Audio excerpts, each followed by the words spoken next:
Bad Dwarka திருத்தல மகாத்மியம் பாகவதர்கள் கூறினார்கள். வடமதுரை மற்றும் பிருந்தாவனத்தின் மகத்துவமும் குறிப்பிடப்பட்டுள்ளது. கோகுலத்தின் மகத்துவம் மற்றும் கோவர்த்தனத்தின் மகத்துவம். உண்மையான ஆன்மீக குருவே, தயவு செய்து கோவிந்தரின் பெருமையையும் யமுனை நதியையும் விவரிக்கவும். இதை கேட்டு நாங்கள் மிகவும் மகிழ்ச்சி அடைந்தோம். எங்கள் மனம் ஸ்ரீ கிருஷ்ணரிடம் நிலைத்திருக்கிறது. துவாரகையின் மகத்துவம் பெரும் பாவங்களை அழிப்பதாகவும் விவரிக்கப்படுகிறது. இருப்பினும் நாங்கள் கேட்க விரும்புகிறோம், ஏனென்றால் இது எங்கள் மிகப்பெரிய ஆர்வம். பிரபஞ்சத்தின் தலைவரான பகவான் ஸ்ரீகிருஷ்ணன், பகவான் வாசுதேவர் அந்த இடத்திலேயே வசித்து வந்தார். பல்வேறு பொழுதுபோக்குடன் இணைந்த அவர் உலகம் முழுவதையும் ஆண்டார். ஸ்ரீ சத்குரு கூறினார், ஸ்ரீ துவாராவதி நகரத்தில் முராரி பகவானால் இயற்றப்பட்ட அந்த புனிதமான மற்றும் இனிமையான கதையை இப்போது நான் உங்களுக்கு கூறுகிறேன். பிரம்மதேவரும் சிவபெருமானும் மற்றவர்களும் எப்போதும் சபையின் நடுவே அவளை கேட்க விரும்பினார்கள். பின்னர் தனது சொந்த மத கடல்களின் பாதுகாவலரான முகுந்த பகவான் ஸ்ரீ ராமச்சந்திர மூர்த்தியுடன் இங்கு அழைத்து வரப்பட்டார். அறக்கட்டளை அவர் படிப்படியாக சாந்தீபனரின் துறவு இல்லத்தை அடைந்து வேத ஆய்வுகளை நிறுவினார். வாசுதேவ ராமர் அவரது நண்பர் சுதாமா மற்றும் பிற குழந்தைகளுடன் சென்றார். தினமும் வேதம் ஓதி பயபக்தியுடன் சாந்தீபினி முனிவரை வணங்கினார்.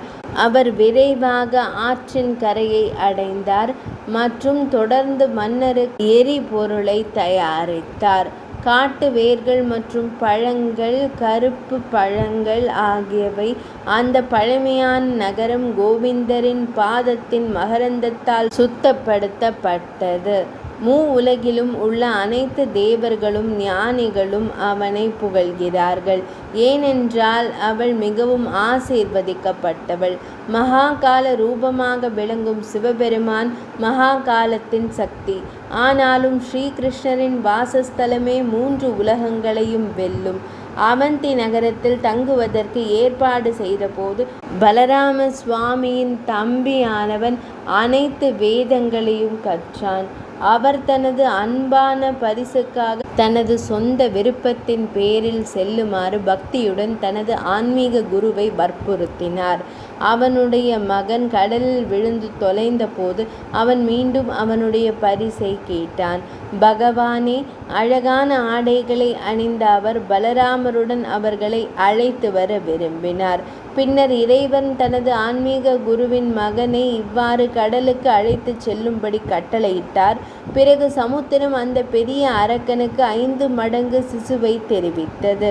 5 பேரையும் கொன்று தன் தலையில் இருந்த சங்கத்தை எடுத்து கொண்டு யமலோகம் சென்றார். அப்போது முகுந்த பகவான் மிகவும் உண்மை ஸ்ரீ பாஞ்சஜன்யத்தை முகத்தில் வைத்து உருமினார். சங்கத்தின் சப்தம் கேட்டு பிரபஞ்சத்தின் கட்டுப்பாட்டாளர் அவருக்கு கட்டளையிட்டார். நான் பகவான் ஸ்ரீ கிருஷ்ணருக்கு வணக்கம் செலுத்தி கூப்பிய கரங்களுடன் ஐயோ இது என் விதி என்று கடிதம் கொடுத்தார். மீண்டும் சிறுவனை தனது ஆன்மீக குருவிடம் கொடுத்துவிட்டு முகுந்த பகவான் அவருக்கு ஆசி வழங்கினார். வேதாந்தத்தை அறிந்த வாசுதேவரின் மகன் பகவான் பலராம சுவாமியிடம் இனிய இன்பம் அடைந்தார். அதுவே சங்கோத்தாரா என்று அழைக்கப்படும் மிக உயர்ந்த துறையாகும். அங்கே ஸ்ரீஹரி 5 பேரை கொன்று சங்கத்தை தூக்கினார். இங்கு துவாரகையின் அதிபதியான ஸ்ரீநாத பெருமானை சங்கு ஏந்தி கொண்டிருப்பதை கண்டார். அவர்களின் வெற்றிகள் சந்தேகத்திற்கு இடமின்றி எல்லா இடங்களிலும் அவர்களின் வெற்றிகளாகும். இந்த மந்திரத்தை பக்தியுடன் சொல்லும் எவரும் தனது ஆன்மீக குருவிற்கு ஒரு மகனை பெறுவார். சாந்தீபினி முனிவர் ஒரு மகனை பெறுவதைப் போல அவன் நீண்ட ஆயுளுடன் ஒரு மகனை பெறுகிறான். கோடிக்கணக்கான பிரம்மஹத்யாக்களும் கோடிக்கணக்கான பசு கொலைகாரர்களும் உள்ளனர். கோமதி நதியின் சங்கமத்தில் நீராடியவன் உடனே அழிவை அடைகிறான்.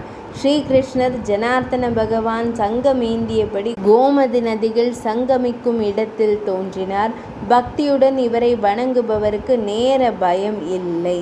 அது அகால மரணத்தை போக்குகிறது மற்றும் எல்லா பாவங்களையும் அழிக்கிறது. கோமதி நதிகள் சங்கமிக்கும் இடத்தில் ஸ்ரீகிருஷ்ணரை தரிசிப்பது மிகவும் புண்ணியமாகும். சங்கத்திற்கு செல்பவர் கடலில் நீராட வேண்டும். 100 பிறவிகளில் செய்த பாவம் உடனே அழிகிறது. கேட் துவாரகை பகுதியில் பகவான் ஸ்ரீ கிருஷ்ணரை தரிசிக்கும் பக்தர்கள் பாவங்கள் அனைத்தும் நீங்கி மகிழ்ச்சியோடு வாழ்வார்கள். பேட் துவாரகை திருத்தல மகாத்மியம் இனிதே நிறைவடைந்தது.